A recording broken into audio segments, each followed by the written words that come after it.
tardes para todos, ¿cómo están? Bienvenidos a Esta Boca es Mía, con muchas novedades. Hoy que estamos en vivo podríamos hacer algún comentario, si alguien quiere, sobre lo que se viene aprobando o no aprobando en el Parlamento a propósito del presupuesto. ¿Alguna referencia en concreto? Aparentemente se aprobó la medida que impide proporcionar medicamentos de alto costo. No, en realidad se redactó, se hizo una nueva redacción mediante la cual sí se puede pedir un recurso de amparo. Lo que sí exigen después es la comprobación de evidencia científica que demuestre que tal medicamento efectivamente es utilizado positivamente para determinadas enfermedades. Es igual a cómo estaba ahora. Lo que pasa es que al eso tener que presentarlo previamente se hace más engorroso el pedido del recurso de amparo. Es más, el trámite va a ser más largo. Sí, y sobre todo quiero ver yo cuando empiece con la evidencia científica. Ahí sí. Pero bueno, por algo no se quería, por algo estaban también peleando para que no solo se redactara, sino que se eliminara de todo, pero bueno. El problema de la evidencia científica es que no suele estar en español. Y si tenés que presentarla en el Poder Judicial, la tenés que presentar traducida, con lo cual hay que pagar un traductor y tiene un costo importante. No, y uno siempre se olvida del tic-tac, ¿no? El reloj de arena en enfermedades que son... Es que en realidad para eso eran las medidas. Claro. Sí, de alguna manera es entendible que desde el Parlamento se pretenda proteger al Estado de juicios y demás, pero bueno, pero acá se trata justamente del derecho de las personas. Pero no se plantease hacer las cosas bien, un protocolo adecuado, y esto viene sucediendo hace mucho tiempo, la suma de juicios no ha puesto las barbas en remojo de quienes gobiernan, y esto ha pasado de generación en generación. En algún momento van a tener que plantear, porque si suceden este tipo de cosas, y en recursos de amparo vinculado a medicación, donde está la vida en juego, lo que el Estado está teniendo es un problema burocrático serio, profundamente. No es solamente burocrático, es un problema de distribución de presupuestos. Yo creo que acá no se revisa lo que se tiene que revisar y que es algo mucho más estructural que asignar o incrementar presupuesto. Y en esto de los medicamentos me parece que no es un tema de hoy, es un tema de estructura. Esto viene mal desde el comienzo y nunca se ha tomado una decisión. Ahora decir, bueno, no, a partir de ahora la realidad es otra y se empieza a actuar así. Sí, pero no si además me haces seguir mucho más de cerca el formulario donde están inscritos los medicamentos que pueden usarse. Y hay temas que no tienen que ver con presupuesto. Y a mí me parece que no era mala idea excluir estos artículos del presupuesto, no para quitarlos y para no tratarlos, para tratarlos no dentro de 700 y pico de artículos contrarreloj, donde ayer la sesión fue hasta las 5 de la madrugada. Sí. Hoy retomaron al mediodía, ¿no? Y hoy retomaron al mediodía y se supone que va a estar hasta pasada la medianoche por todo lo que queda, donde son tratamientos que exigen una detención especial. O sea, a mí me parece que la solicitud de excluirlos para tratarlos aparte era correcto, porque me parece que es un tema donde hay que legislar desde cero y no decir, bueno, a ver cuánto ponemos, cuánto no ponemos y qué no es para tratar adentro de un presupuesto nacional. Son leyes que hay que tratar aparte. También otra frase que hacía ruido. Igual se destaca la buena intención de revisarlo y de darle otra redacción y de no limitar los juicios. Que no limitara el recurso de amparo, exacto. No alcanza. Y otra frase que uno escucha bastante seguido que tiene que ver con esto es, bueno, lo que se trata de evitar a través de estos artículos era la judicialización de la salud. Bárbaro, dame otra opción. Dame otra opción que no sea tener que pedir que llevar a juicio el tema para poder conseguir un medicamento que preciso, ¿no? Traemos el tema de nuevo, pero si no, nos vemos nuevamente con una problemática en lo que hace a las licencias de las corporaciones farmacológicas que definen muchas veces las políticas internas de los países. Hay algunos países que han resuelto de manera favorable, Brasil es un ejemplo en ese sentido, y otros como el nuestro que va a la cola del mundo. Pero debemos ponernos en serio con este tema, porque no puede ser que las corporaciones farmacéuticas decidan los destinos de la salud y presupuestales de un país. Y si uno a veces lee las versiones taquigráficas en las comisiones de salud, se dan estos temas que dice Fernando, y se da, y es un secreto a voces, de que algunos laboratorios no quieren que sus medicamentos integren el formulario. Claro. Es así. El tema es, no hay una autoridad que pueda quebrar contra ese lobby eso, de los laboratorios. Bueno, ayer el tema del lobby fue otro tema también en la discusión del Parlamento. Sí. Bien, pero lo dejamos para otro momento. Otro tema también muy en discusión, que la verdad no sé cómo se termina de resolver, si ya se votó, si no, pero que ha significado mucha discusión también, es el que tiene que ver con el pasaje de la Ley de Bienestar Animal, llevarla al Ministerio de Ganadería, Agricultura y Pesca. Yo Eso no en sé... realidad es de un grupo de manifestantes, no es un tema que haya divisiones internas, por ejemplo, dentro de las bancadas. Me parece que eso es más que nada un tema que han puesto en el tapete las protectoras de animales. Bien, hacen ruido. ¿Qué? Hacen ruido las protectoras. Bueno, hacen Alguien ruido tiene porque que están las hacerlo carpas también. enfrente al... No, pero no, va más allá del ruido puntual que hicieron ayer, ¿no? Me refiero al movimiento que hacen las protectoras de animales. Yo creo que también tenemos que pensar en los animales sin dejar que sean animales, pero muchas veces siento como que se ha pasado la línea en el imaginario, considerando o humanizando a los animales. Pero si yo te digo que que a la perra de tu vecina, alguien la mató y se la comió. Sí, obviamente que hay situaciones que tienen que ser reglamentadas y reguladas. ¿Sabes qué? Esto pasó en Artigas. Esto pasó en Artigas y, si me permitís, tengo en línea a Olga García, que ella es presidenta de la ONG Olfateando Amigos de este departamento. Olga, ¿me escuchás? Se cortó. Bueno, qué pena, porque ella podía de alguna manera ponernos más al tanto. No digo más detalles, pero nadie quiere más detalles del hecho en sí mismo. Pero bueno, tal vez era la voz del tema. Pero hay que tener, yo no entiendo qué persigue esto. También escuché rumores, quiero saber que solo sean rumores, de gente que está haciendo pasar carne de perro por carne de cerdo. No sé si soy la única que lo escuchó o qué.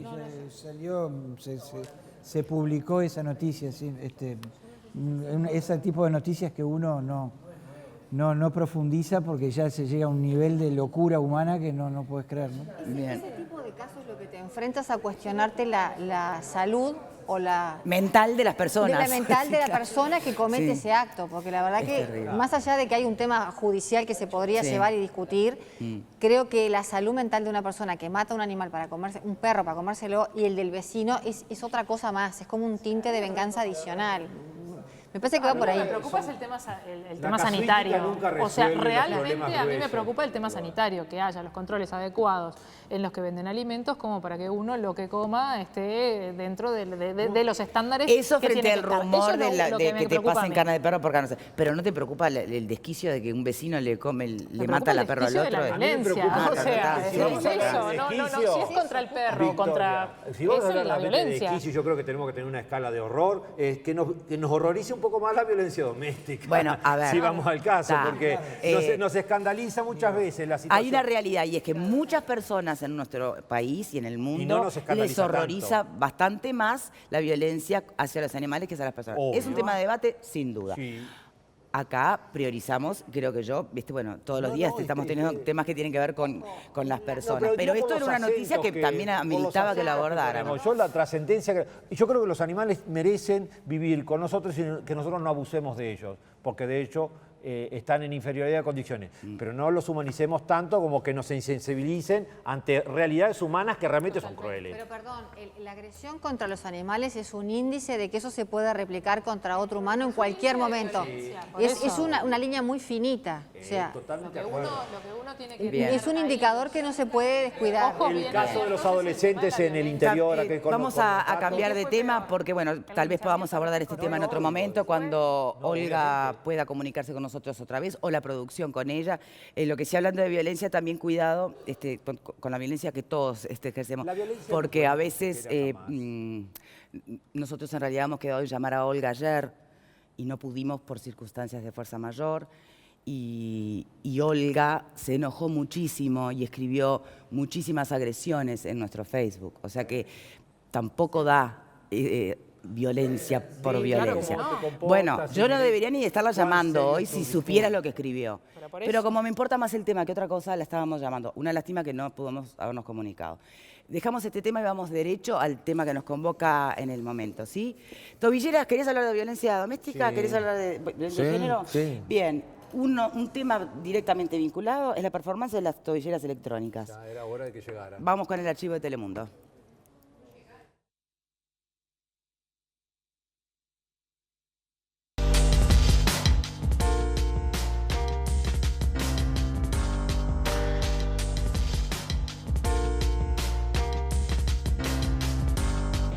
En la ceremonia estuvieron presentes autoridades del Ministerio del Interior, de la Suprema Corte de Justicia, Fiscalía General de la Nación e invitados especiales. Estos equipos de seguimiento satelital ya están activos en Maldonado y, según se informó, desde que se implementaron hasta la fecha se han colocado un total de 458 tobilleras.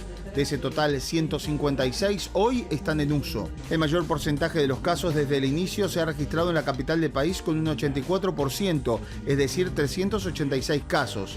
El 15% es para Canelones con 70 casos y en San José un 1%, que representa 2 casos. En esta oportunidad también se explicó que el 98% de las víctimas que hoy utilizan estas tobilleras son mujeres y el 2% son hombres. Con la integración de Maldonado son 4 los departamentos que ya tienen este sistema de seguimiento. Se anunció también aquí en esta conferencia de prensa que de aquí a 2 años se pretende implementar en todo el Uruguay.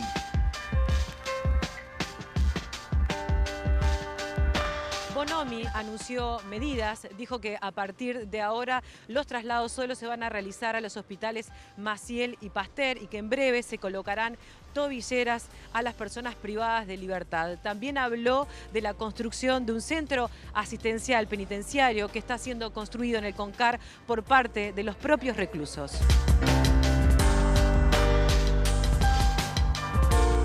Ayer de noche lo estaban conversando las autoridades del INR y del OSLA, la Oficina de Seguimiento de Libertad Asistida, y más allá de la tobillera electrónica de identificación que va a usar, hay que ver qué otro tipo de custodia va a tener.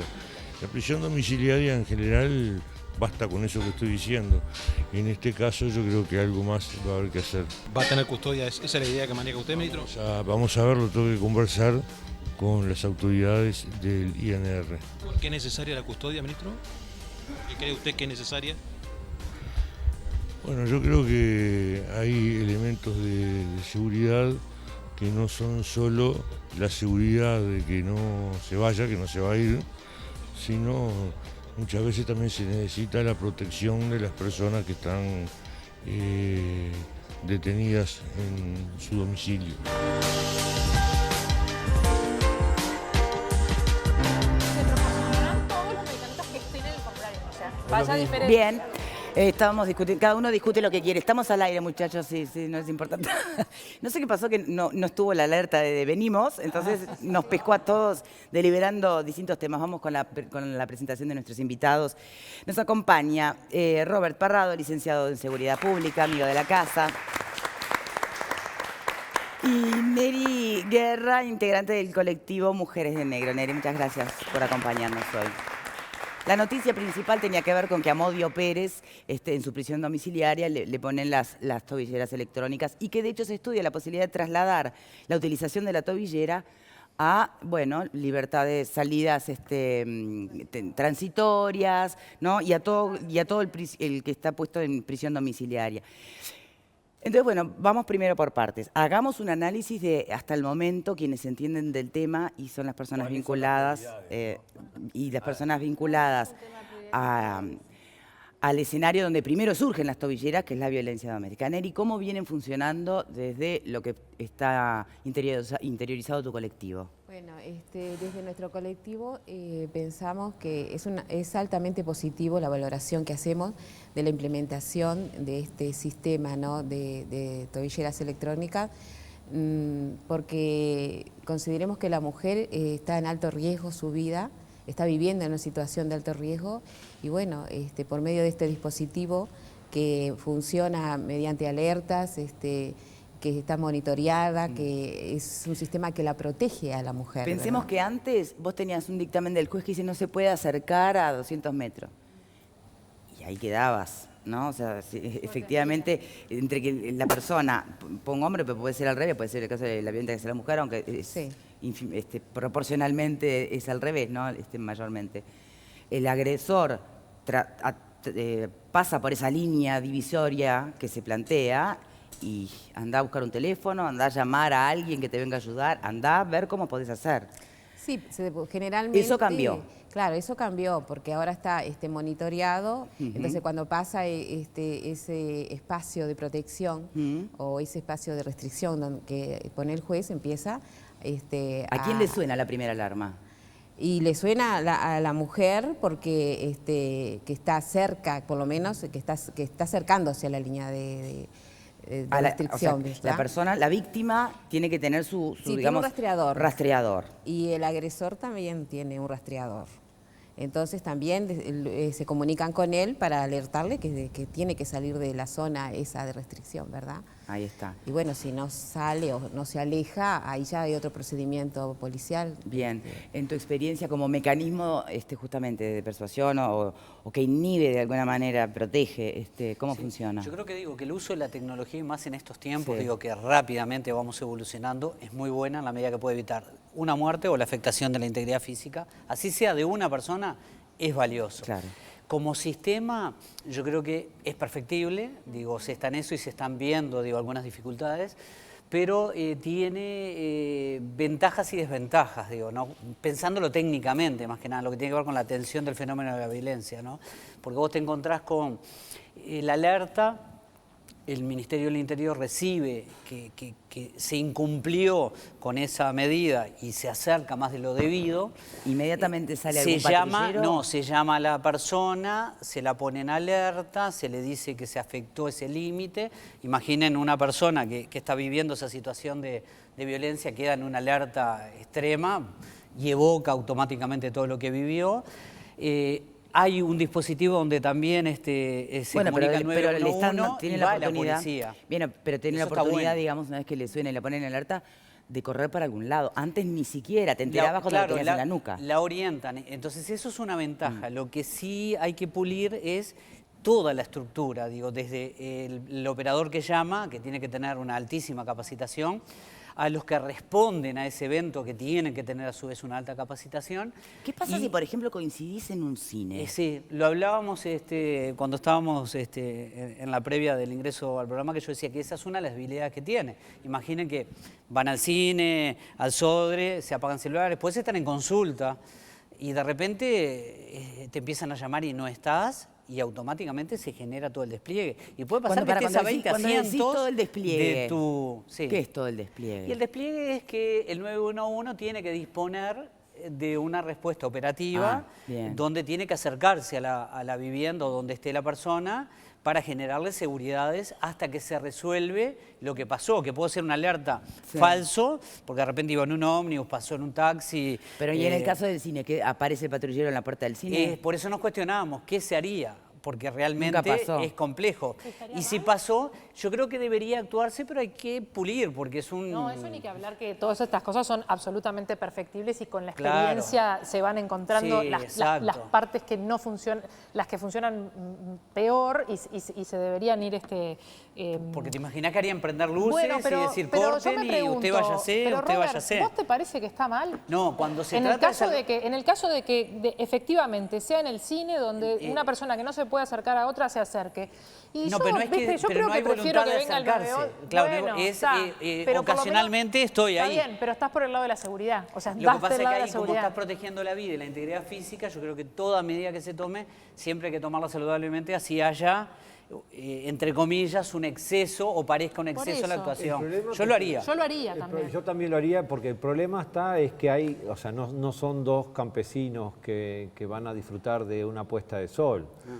Son dos personas que están en conflicto y donde uno es el agresor y hace uso del poder agresor. Entonces, no sería extraño presumir que la persona víctima estaría más en riesgo. Por tanto, hay un interés mayor que se impone. Sí, tenés que probar. Lo siento, me incomodaron en la cola del cine y bueno. Lo que pasa es que incomodás a 200. Y bueno, pero también es una alerta... Pero ahí lo que hay que hacer es sensibilizar. Y también cumple una alerta educativa para la población. ¿Alguien se molestaría? Seguro que no. Y hay gente que... No está bastante, digamos, desparramado el dato sobre la función de la tobillera, sobre violencia doméstica. Hay actores que se enojan y el público que se enoja. Hay dos cosas que no están teniendo en cuenta. Dame un momentito, Marta, si me permitís, que tenemos en línea a Andrés Ojeda, el abogado defensor de Amodio Pérez. Andrés, ¿nos escuchás? ¿Cómo estás, Victoria? Bien, ¿y tú? Bien, todo bien. No te tenemos en el panel, pero te tenemos del otro lado del tubo. A ver, ¿qué implica la tobillera electrónica para Amodio Pérez? Bueno, él hoy está sometido al control de la oficina que trata de las libertades asistidas, ¿no? En el caso de él no está en libertad, está en prisión domiciliaria, pero el control es el mismo, ¿verdad? Lo que implica esto es que la oficina que hace el contralor tenga una herramienta más para fiscalizar que él efectivamente permanezca dentro del domicilio. Una prisión domiciliaria, ¿cómo se vigila? Hoy él tiene un control que es periódico, donde lo visita un inspector, que es el que va a ver que él esté en su casa y le hace firmar una planilla varias veces al día y también en la noche, para efectivamente saber que él está ahí, que no se ha movido, que está dentro del lugar donde ha sido recluido. Te comento que en el día, no sé si fue ayer o hoy en la mañana, no recuerdo, ya le fueron a medir su casa, ¿no? Esas mediciones son para efectivamente colocarle la tobillera. Y cuando decís medir, ¿incluye solo la parte de construcción o también aire libre, patio, lo que fuere, si hubiera? No, hoy está del lado de adentro nomás, le han pedido que no salga, si bien ahí tiene la casa donde está tiene apenas partecita adelante, un poquito de pasto, no hay problema si está ahí, pero en principio hoy él no sale. La idea es tampoco tener ningún problema, ni con ningún vecino, ni nada por el estilo que pueda llegar a denunciar una salida que no es tal.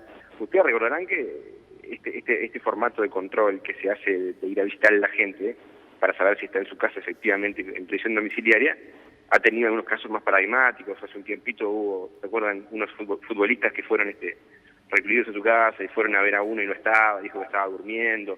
Por eso es que el tema de la tobillera. De la tobillera da unas garantías. Yo, sinceramente, como abogado de él, lo prefiero, porque me quedo tranquilo de que el día de mañana, si él, por alguna razón que no va a pasar, no le abre la puerta a alguien, tiene la tobillera que da todas las garantías, ¿no? Bien, está bien. Incluso de noche me ha pasado con otro cliente que cuando le golpean la puerta, la policía espera de noche, porque uno puede estar durmiendo y puede demorar en salir o lo que sea, pero digamos, si él o cualquiera, por alguna razón, no abre la puerta de su casa de noche a cualquier hora, la autoridad que lo fue a controlar tiene que dar cuenta a la oficina de controla y eso puede llegar a tener consecuencias en el beneficio otorgado de la domiciliaria, ¿no? Perfecto. Bien, muchas gracias, Andrés. Gracias a ustedes, nos vemos. Chao. Robert, sí, pero sobre el tema dame un momentito, Marta. Pensando en libertades transitorias, en salidas transitorias. Sí. ¿Ahí cómo es? Una salida transitoria, porque uno lo escucha mucho, pero ¿qué es en realidad? ¿De cuánto tiempo consiste? No, en ¿Quién realidad te es cuando se acompaña? empieza a preparar la persona en su proceso de reinserción, de alguna manera cumplió determinadas etapas en el ámbito carcelario y lo que se va generando es un proceso donde se va a reinsertar y tiene que empezar a tener experiencias en el mundo público. ¿Y va solo? Sí, o sea, y ahí hay una caución juratoria donde se le imponen o no algunas medidas que puede ser durante 6 meses atenderse, concurrir a un determinado lugar, fijar el domicilio, yo qué sé, hay una serie de medidas que el juez y el sistema judicial en realidad toma. En el caso de violencia doméstica no nos olvidemos que lo lógico sería que cuando va a egresar del sistema carcelario, por la razón que fuere, se debe dar noticia a la víctima, que es algo que se hace en forma relativa, no es algo que esté en forma intensa planteado en el sistema. Yo creo que sería una buena medida, en la medida que haya un diagnóstico de riesgo y se valore que es necesario, ponerlo dentro de la caución juratoria e imponerle la medida de la tobillera. ¿A la persona que ya haya cumplido la pena? Que está cumpliéndola o a su egreso en función de, en algún caso capaz que hay que modificar alguna norma, bueno, habrá que hacerlo, pero yo creo que es necesario por los riesgos que implica, ¿no? Bien, pero a ver, igual son 2 escenarios diferentes. La transitoria, para cualquier privado de libertad, cualquiera haya sido el crimen, se la ponen. Yo ahí lo haría obligatoriamente. Está pensado ponerse, exacto.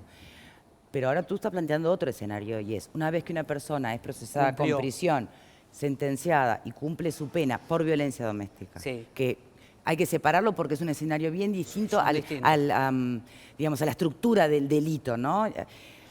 Una vez que cumple su pena y sale, ¿tú planteas de que tendría que portar igualmente la tobillera? En la medida que le tiene que avisar a la víctima que esa persona egresa al sistema, por algo se le avisa. Por algo le tienen que avisar. Exacto. Entonces yo creo que de alguna manera, salvo que haya un dictamen profesional, concienzudo, que diga que esa persona está rehabilitada y uno pueda verificar los procesos de rehabilitación intracarcelarios, bueno, te da una determinada tranquilidad porque uno tiene que creer en el sistema. Pero si no existiere, yo creo que la víctima estaría en condiciones de hacer algún planteo. Yo creo que eso es algo perfectible en el derecho positivo que tenemos. Sí. Marta. Yo tenía algunas puntualizaciones. Por ejemplo, el dispositivo funciona y en algunos casos. Nos olvidamos que muchas veces las mujeres que lo portan tienen hijos pequeños que están presentes cuando el aparato suena y hay efectos en los niños del estrés que les genera el aparato. 1, 2. Si el agresor realmente está decidido a hacer algo contra la víctima, lo único que le da el aparato es una coartada, porque nada implica que esa persona consiga interpuesta persona para que agreda a la familia y ha pasado.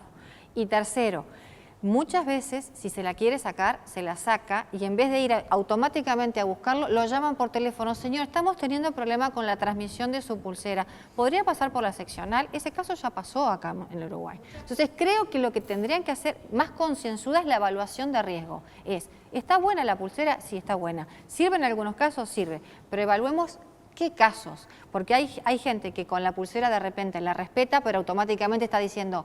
Mañana cuando me la saquen voy a lo de mi mujer y rompo todo. Y ha pasado. Y ha pasado. Hay casos en que a mí la pulsera esta no me va a parar. Y hay otros casos donde realmente el tipo dice, perfecto, esto es lo que yo me siento en un bar en 18 y Ejido y consigo a otro que vaya a agredir a la mujer.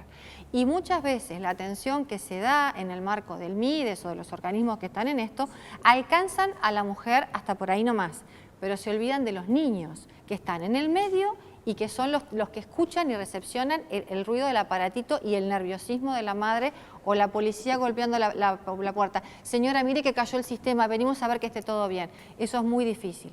Y otra cosa más, con respecto a lo que decía Robert, que estoy de acuerdo. Hay casos donde el hombre va preso generalmente por desacato, o porque se quiso sacar la pulsera, o porque no cumplió con la medida, o porque le sonó demasiadas veces, sale y, claro, desacato vuelve. Es un tiempo determinado, entonces sale rápido. Pero está un mes adentro, y en un mes no se rehabilita, para empezar, acá no se rehabilita nadie. En un mes, menos. Y aparte, cuando es la mujer y los hijos, serían años de tratamiento para que la persona realmente reflexionara y cambiara en un tratamiento en serio, compulsivo y por profesionales capacitados. Y te estoy diciendo 3 variables que creo que están difíciles. Sí, a ver, yo creo que es clarísimo que la pulsera, la tobillera, no es la solución ni el remedio a todos los males. Eso es de cajón que es así. Es imposible que con la tobillera se solucione el tema de la violencia de género. No se va a solucionar con la tobillera. Pero menos mal que la tenemos, ¿viste? Porque lo que habría que ver es, bueno, hay que ampliarlo y además de ampliarlo al resto del país, hay que seguir monitoreando y, como Robert decía, ver cuáles son las cosas que no funcionan tan bien para cambiarlas.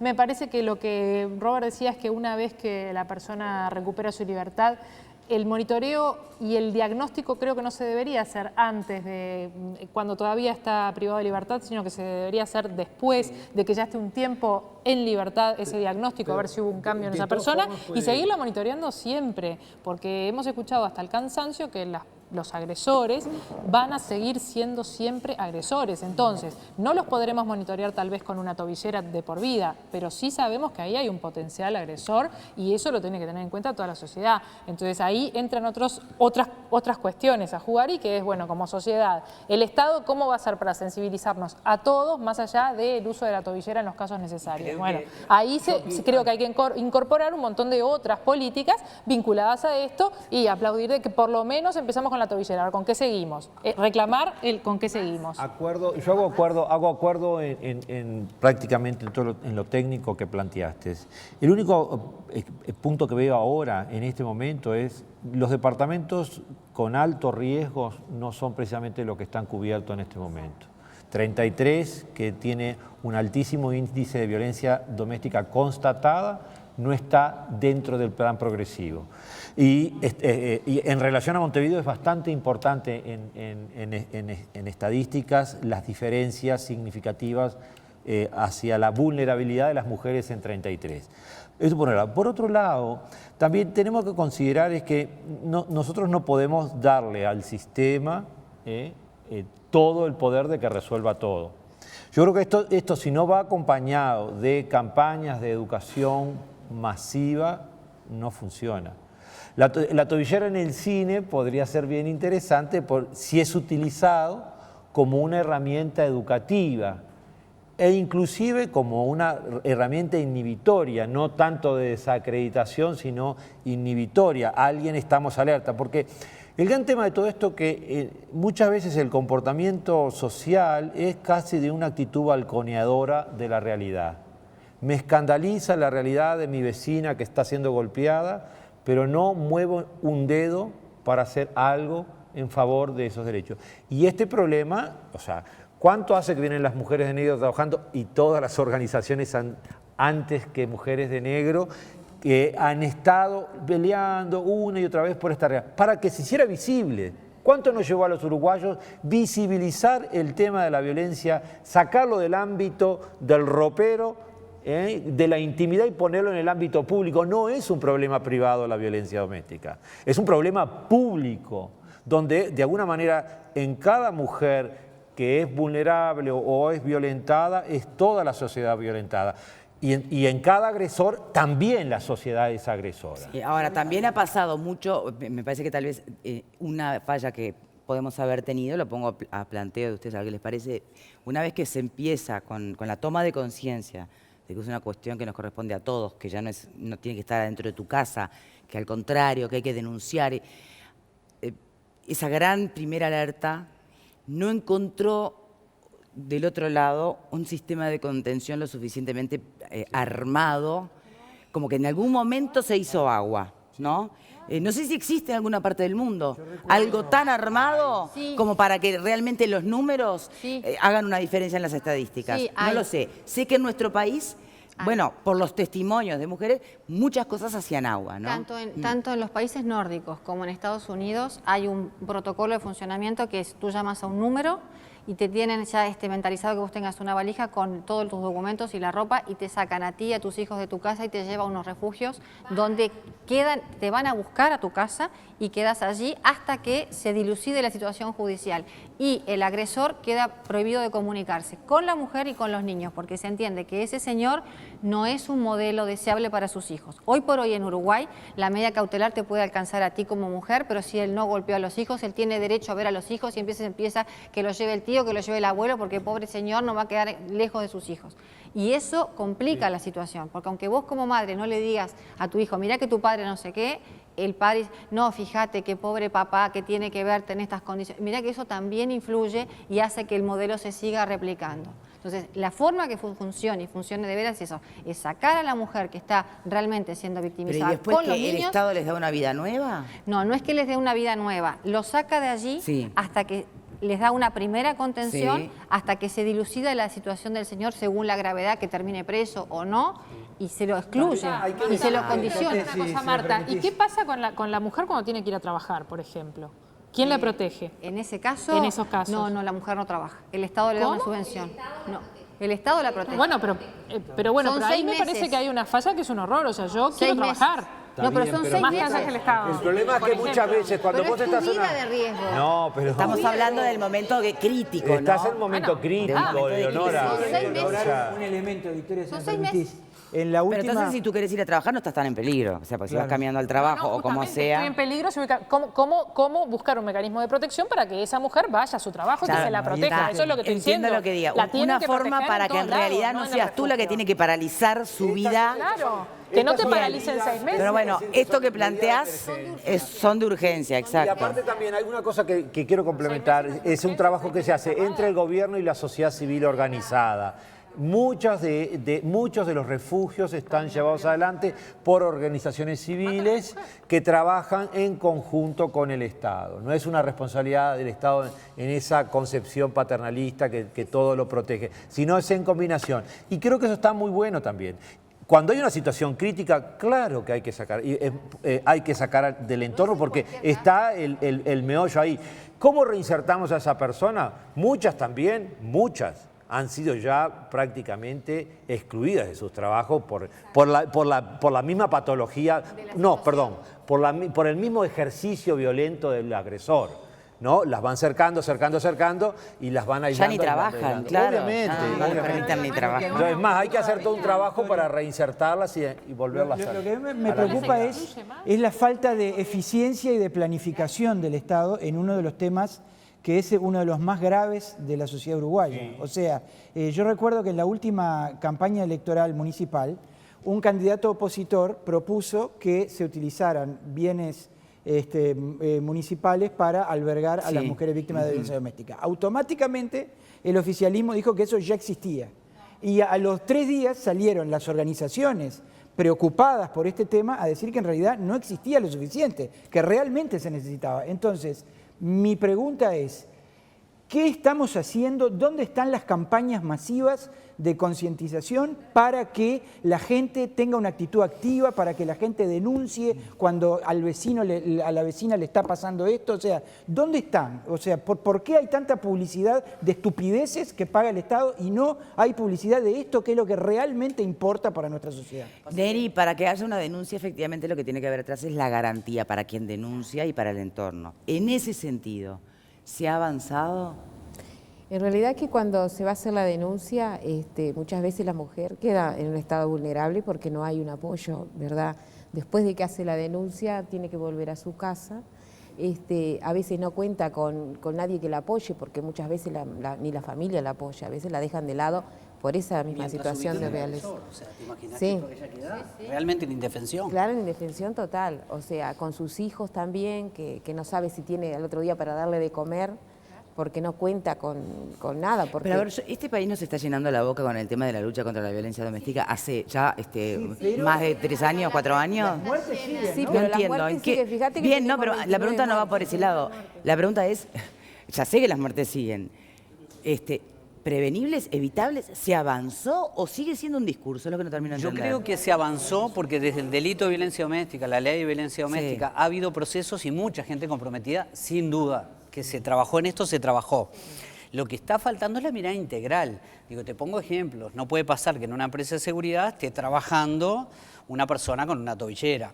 Uno dice, bueno, esto incrementa no solo el riesgo, sino quién evaluó y cómo evaluó porque está trabajando ahí. Sí, las no puede pasar que un por policía tenga una medida de tobillera y esté en actividad.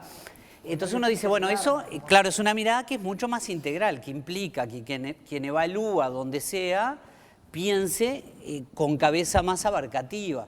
Bien, pero de todas maneras, hay un primer paso, que es el paso que te lleva a la denuncia. Después vemos si además hay un guardia de seguridad con tobillera. Pero digo, en el momento de hacer la denuncia y de que probar o testear que el sistema funcione, aparece el gran agujero. Pero no hay qué hacer con la mujer. Ahí es donde está el problema, porque realmente digo, mira, un policía agredió a su pareja. Me llama la pareja, había hecho la denuncia, tenía la marca donde le había apoyado la pistola o el revólver, lo que tenía en ese momento. Obviamente que de ahí no hubo forense, esto no fue hace mucho.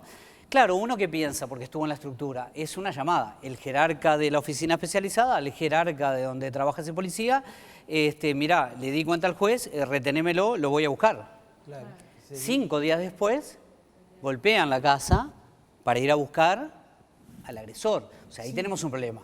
Claro, no es lo normal, capaz que son excepciones. Pero esas excepciones, en la medida que empezamos a encontrarlas con una empresa de seguridad, con un policía, cuando tiene demasiada libertad ambulatoria, hay que hacer un diagnóstico, síndrome de la mujer maltratada, si se da el ciclo, hacer un diagnóstico de riesgo, un diagnóstico de situación, mandar al agresor a atender, a la mujer a atender, clarísimo, Robert, pero perdonen que yo insiste con algo mucho más básico, ¿no? Que es el estrecho pasaje y ese segundo entre tomar la decisión o no tomarla. ¿Y de qué va a depender? De que si me voy a quedar afuera de la comisaría paradita bajo la lluvia para no volver a mi casa, o si alguien se va a hacer cargo de mí. Es que lo lógico sería que se hicieran cargo porque es lo que aspiramos todos históricamente. El gran dilema es que a veces la víctima siente el efecto de expulsión del sistema porque siente que no se respondió como esperaba con las características que ella tiene el síndrome de la mujer maltratada. O sea, Leonora planteaba el tema del trabajo, digo, es verdad. Vos decís, bueno, en el proceso de autorrealización yo quiero ir a trabajar, bla, bla, bla. Está bueno. Bueno, pero en esa situación tenemos otro ella mayor está en este condiciones de no manejarse. Yo te pongo un ejemplo concreto. Una señora se viene de Australia escapando de la violencia. Sí. Una empresaria. En el vuelo siguiente viaja el agresor. Allá una denuncia le retasean derechos. O sea, por ejemplo, a nivel empresarial, o sea, es muy firme el Estado que a veces genera esas cosas. Cuando llega la señora nos hace la denuncia, estando yo en el Ministerio del Interior, y me dice, me escapé. El delito pasó en Australia, no era en Uruguay. Llamo al juez, o sea, era complejo actuar, hay que ser creativo e innovar. Lo que le pedimos al juez en ese momento y habilitó es esperarlo al señor en el aeropuerto, de la misma manera que te para cualquier autoridad. ¿Cómo le va, señor Frontán? ¿Bien? Nosotros somos de tal lugar. Estamos esperando, lo estábamos esperando porque nos enteramos que usted tuvo esto. El Estado uruguayo va a estar atento a su realidad. Sabemos que viajó y no es la panacea.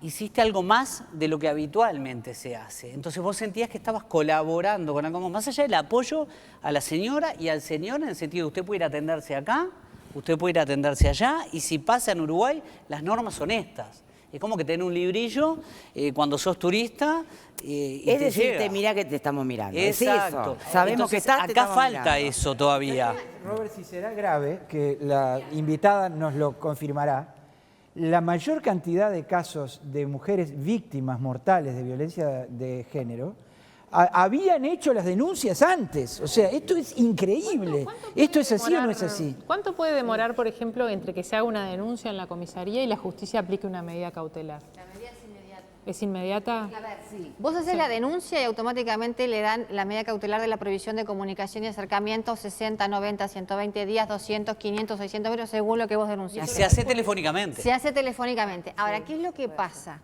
De ahí hasta la audiencia puede pasar un tiempito. Un tiempito. ¿Y Que qué la ley pasa? prevé 10 días. Sí, pero que nunca se cumple. Entonces, ¿qué es lo que pasa? En esos 10 días, la medida, automáticamente al señor se lo comunica y va, y empieza tum, tum, tum, tum. Vos vas, denuncias y va y viene, pero la denuncia no agilita la fecha de la audiencia, porque el juzgado está absolutamente desbordado. ¿Y quién supervisa esa medida cautelar que fue dada telefónicamente? Los juzgados están adjudicados por letra de abecedario. Pero ¿qué pasa? Cuando vos haces la denuncia no siempre coincide que el que te atiende tu caso es el juez que te tocaría. Entonces te atiende el juez de urgencia, que puede ser él. Y él dice, intímelo al cumplimiento. Incumple, cae con eso. Intímelo al cumplimiento. Entonces tenés 250 intimaciones, pero en realidad a la primera intimación, señor, mire, ¿sabe qué? Venga, quédese acá en la comisaría hasta el momento de la audiencia y si usted sigue igual, no proceso por desacato. Y te Porque agrego es un algo más. desacato. ¿Cuántos juzgados hay y cuántos se necesitarían? Porque lo tenés que encontrar para notificarlo. Ay, eso sí, ahora hay que Ese es el encontrarlo tema. para Hay que notificarlo. encontrarlo para notificarlo. Y si no, no lo notifican. La medida no Se sabe y hay estadísticas de si es justamente en ese periodo donde ocurre la mayor violencia, es decir, entre denuncia hecha y audiencia primera. Bueno, yo eso no lo sé muy bien, pero sí sé que cuando hacen la denuncia y a veces no lo encuentran para darle la notificación, el agresor vuelve a su casa, le patea la puerta, la intimida a veces con tiros, y la mujer está totalmente indefensa porque dice, no, hasta que no lo encontremos no le podemos notificar, y entonces están en indefensión total. Eso nos ha pasado que... Antes le daban la orden de retiro y muchas veces se deducían incidentes de nulidad porque él no había sido debidamente notificado y se había vulnerado el debido proceso. Típico argumento de penalista, ¿no? Entonces, ¿qué pasaba? Como a los jueces no les gusta que lo recurran, dijeron, no, si no está debidamente notificado, no vale. Entonces el tipo va, golpea la puerta, pero como no fue notificado, no le corre desde que lo notifican, lo tienen que encontrar. Yo te cuento un caso que nos llegó a nosotras de una señora que vino, y entonces no sabía ella si tenía las medidas cautelares porque no le habían dicho. ¿Ella qué había hecho? ¿Había hecho una denuncia? Ella hizo la denuncia, pero no lo habían encontrado a él para entregarle notificación. ¿Qué pasa? Ella nos contó que fueron a darle la notificación y el hombre, el agresor, agarró la notificación diciendo que él era el hermano que estaba al Maldonado, el agresor estaba al Maldonado. Y a su vez después la esperó y le decía, viste que sos una tonta, que no saben lo que hacen, mirá, yo tengo la notificación de denuncia y si estos se creyeron que yo era el hermano del agresor. Entonces todavía se burlaba y iba a la casa y le pateaba la puerta. Mirá, y todo eso. Y yendo en positivo, tratando de encontrar soluciones, Uruguay necesita un registro nacional de medidas cautelares, que no lo tiene. Algo que hoy, y valga el gesto, ¿no? Hacer así en una computadora y que te aparezca automáticamente toda la información para que el comisario de Bella Unión, el de Santa Rosa y el de, no sé, Nueva Albesia, tenga la misma información. En Estados Unidos a vos te dan una orden de restricción en papel que pasa a ser un documento más y vayas donde vayas tiene un valor trascendente. Esas cosas acá salen un papelito que es más o menos de este tamaño que a veces ni siquiera recoge claramente lo que dispuso el juez. Entonces la señora queda muy vulnerable ante el sistema porque tiene que ir a explicarle a alguien que no tiene idea porque fue a visitar a la mamá Bella Unión y el hombre aparece y va al comisario y dice, mire que él tiene medidas de restricción. Y por ahí si el sistema de gestión no está hábil, algo se cayó en el sistema, algo pasó, no tiene forma de que el Estado le preste la atención necesaria. Entonces creo que hay mucho agujero negro, demasiado para mi gusto en un tema tan sensible que lleva vidas, que lleva integridad física, que lleva mucho dolor desde lo psicológico, desde lo emocional, e incluso en una medida de restricción, habiendo pasado por un juzgado de violencia doméstica, es insólito que se dispongan los 120 días de cumplimiento de una medida como puede ser atención, de alejamiento, y que no se prevea cómo va a ser para servirle la pensión alimenticia y el régimen de visita en la medida que sea necesario. Y eso queda escrito. La ley prevé las tres cosas, que te fijen, la pensión alimenticia provisoria y un régimen de visitas provisorio. No todos los jueces lo quieren hacer. Algunos dicen, no, yo en eso no me meto. No, porque después me recurren. Bueno, pero lo que pasa es que piensan en su carrera, pero en realidad sí, la ley le indica y vos cuanto lo exigís tenés derecho, puede fijar y debe fijar una pensión. Y te agrego algo más, provisoria. Marta, si presume que hay una figura delictiva, que además por ley hay una interfase, tiene que comunicarlo siempre a penal. Sí, tiene. Si entra en penal, siempre violencia doméstica se hace con demoras, a mi criterio, bastante exageradas. Muchas. Y algunos no lo mandan. Hay otros que no. Entonces, yo creo que eso hay que hacerlo. Y por otro lado, está denunciando esa situación, el desacato. A mí me pasó un ejemplo concreto. Llega una persona procesado sin prisión. Cuando va al juzgado, a la audiencia evaluatoria, ahí le levantan las medidas porque no había pasado nada. Y a lo habían procesado por desacato, evidentemente con los insumos de ese juzgado que le estaba dejando la medida suspendida o ya cumplida, cuando el desacato se da por lo que había pasado en esa sede. Entonces, ¿cómo puede pasar desapercibido en una sede judicial tamaño error? Entonces uno se sorprende cuando a vos te llegan a consulta y ves que se dan esas debilidades que en realidad impactan ¿en dónde? En la víctima, en los niños, niñas y adolescentes, en esa realidad que no tiene la compañía necesaria. O sea, la cercanía, tiene que haber cercanía, porque vos no sabés cómo ir a qué puerta golpear. A veces no conoces a tu defensor, más allá que se sentó al lado tuyo. Sí, sí, cierto. Y le decís, ¿no te dijo que el próximo procesamiento es con prisión? No. ¿No te dijo dónde quedaba la ONG? No. Bueno, ahí estamos trabajando además mal. O sea, más de un defensor debería cargarse las pilas y profundizar en ese servicio que está dando, que además es pago, digo, porque ahí está cumpliendo un rol oficial. Exacto. Se ve tan dramático el tema que vos decís, la tobillera casi como un pomito para carnaval. Es una medida Es una más. serpentina, Claro, o sea, se vuelve una serpentina, porque en realidad, o sea, sí, o sea, bueno, pero digo, lo grueso de este tema está en otro lugar. Bueno, pero creo ojo, también tampoco no reneguemos, es mejor que nada. No, olvídate, mejor, claro que sí, olvídate. Pero vos imaginate, claro, es esta, la serpentina de carnaval. Vos imaginate también que aparece en estos días en la prensa la tobillera con Amodio Pérez, ¿no? Que también ya nos vamos como a un terreno casi tragicómico, ¿no? Porque vos decís, en realidad se están mezclando dos realidades donde la justicia se pone sutil con Amodio Pérez, yo qué sé, Amodio Pérez, ¿a quién más podrá matar o hacer algo? ¿Contra quién? Fernando, mirá que si leemos la crónica, las tobilleras originariamente no estaban pensadas para violencia doméstica. El movimiento de mujeres fue el que presionó y mutó hacia violencia doméstica. Pero digo, como comentario. Pero digo, estoy diciendo como también nosotros, porque también la responsabilidad que tiene la prensa muchas veces es como, es la bicicleta del barrio, ¿no? Estamos anunciando, se está vendiendo carne barata en la carnicería de la otra esquina.